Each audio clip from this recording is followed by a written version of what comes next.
Sevgi güzel hisli, sevgi başkadır. Sevgi dünyası şirin dünyadır. Ben de sevip birine aşık olmuşam. Hissedirəm dəli kimi vurulmuşam.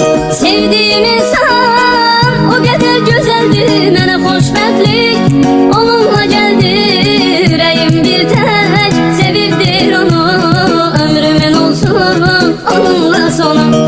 Onu düşünen seven yüreğim var benim, şükürler olsun meleğim var benim. Daha bu hayat yıkabilmez ki beni, yaşamak için bir gereğim var benim. Onu düşünen seven yüreğim var benim, şükürler olsun meleğim var benim. Daha bu hayat yıkabilmez ki beni, yaşamak için bir gereğim var benim.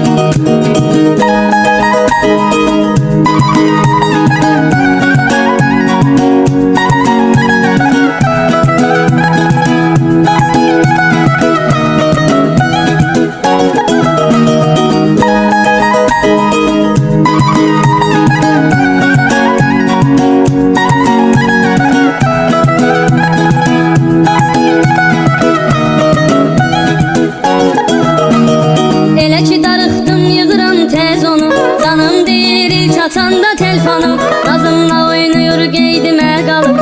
O da beni çok sevir, mənlə nefes alır. Benim ona karşı sevgim sonsuz, yanımda yoksa ölerem onsuz. Benim hayatımın mənasıdır o, gece yuxularımın rüyasıdır o.